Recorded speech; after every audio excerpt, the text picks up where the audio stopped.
Voyons aujourd'hui l'hypnose. Pour être plus précis, il faudrait distinguer deux paroles, deux mots. L'hypnose et l'hypnotisme, bien que, avec le temps, les deux mots sont utilisés comme synonymes.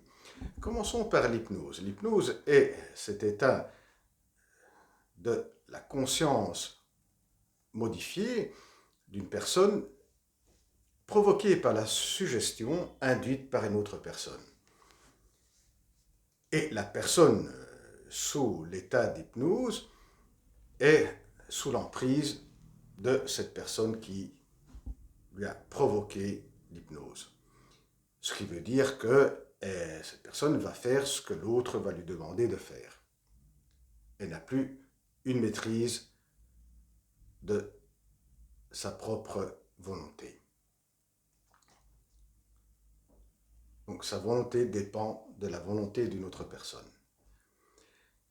Voyez maintenant le terme hypnotisme, qui serait l'ensemble des techniques qui permettent d'obtenir cet état modifié de la conscience, d'obtenir l'hypnose.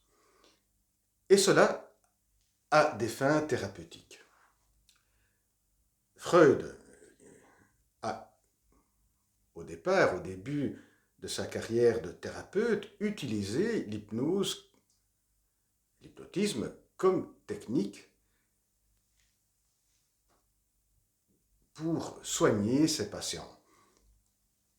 Et cela parce qu'il avait suivi les cours de Charcot, le fameux psychiatre de la Salpêtrière, qui, devant son auditoire, montrait comment on pouvait induire chez des femmes des symptômes hystériques à travers l'hypnose.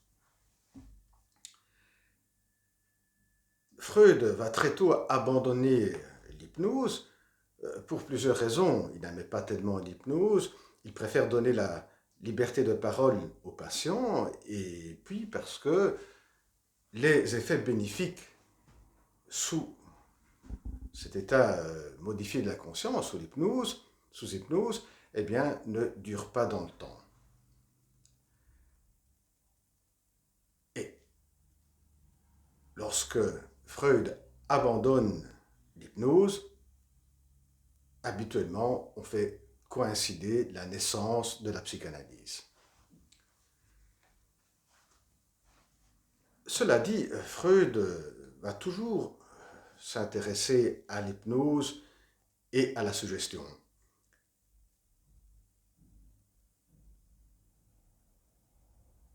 D'autre part, Freud ne va jamais abandonner l'idée de l'utilité de l'hypnose à des fins thérapeutiques, car il admet que pour des patients qui sont réfractaires, qui n'arrivent pas à se soumettre aux conditions de la psychanalyse, l'hypnose peut être un moyen thérapeutique. Et en 1921, Freud va donner une explication avec des concepts psychanalytiques, une explication de l'hypnose. Il va s'appuyer sur un terme, sur un concept qu'il avait déjà depuis quelques années introduit, et plus précisément en 1914 dans l'écrit pour introduire le narcissisme. Le concept en question est l'idéal du moi. Et là, Freud va faire une comparaison entre, une mise en perspective entre l'état amoureux et l'état d'hypnose, qui sont au fond, dit Freud, qui s'appuient sur le même mécanisme. On se souviendra que dans l'écrit pour introduire le narcissisme, Freud va expliquer l'état amoureux de cette manière. C'est lorsque une personne va prendre la place de l'idéal du moi que cette personne sera l'objet de l'état amoureux. Donc, on va tomber amoureux d'une personne lorsque cette personne va prendre la place de l'idéal du moi. Et qu'est-ce que cela veut dire? C'est que la libido du moi va se réverser sur la personne. Et elle aura beaucoup moins d'intérêt, très peu d'intérêt sur soi-même et beaucoup plus d'intérêt, et tout l'intérêt va se porter sur l'autre. Et cela est ce qui se passe également pour cet état particulier qui est cet état qu'on retrouve chez l'hypnotisé. C'est-à-dire, l'hypnotisé, grâce à certaines techniques de suggestion, va se mettre à la place de l'idéal du moi, l'hypnotiseur.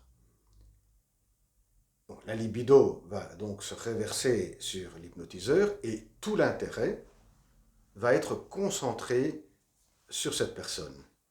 Donc le moi, qui est le siège des commandes de la motricité, les commandes de la volonté, eh bien, tout l'intérêt en se portant vers l'hypnotiseur, l'hypnotisé devient sous l'emprise de l'hypnotiseur. Et sa propre volonté, c'est-à-dire ses propres capacités qui sont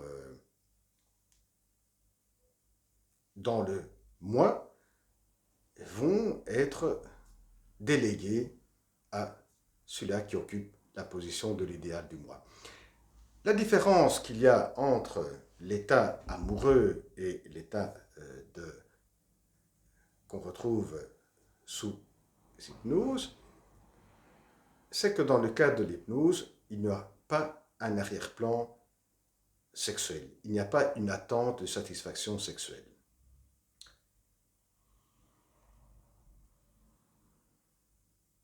Dans les milieux psychanalytiques, dans les années 40, il y aura, du côté des États-Unis, des psychanalystes qui vont utiliser l'hypnose lors d'un processus analytique. Et ils vont appeler cela hypnoanalyse.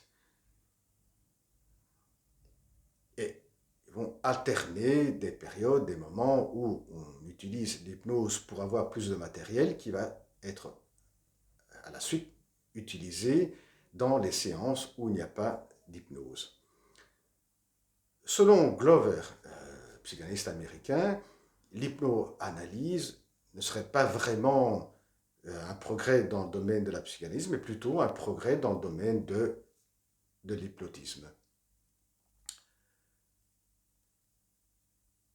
Ensuite, dans les années 60, l'hypnose sera repris, aura un regain d'intérêt dans les milieux de psychothérapie et surtout sera repris par Erickson et à partir de là